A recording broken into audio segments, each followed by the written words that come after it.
FID-nya semuanya ke PMP-ATM.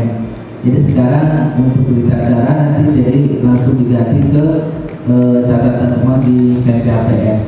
Nanti silakan Bapak Ibu jika ada catatan atau apapun nanti langsung saja diperbaiki di aplikasi PMP-ATM untuk terus dokumen maupun yang observasi.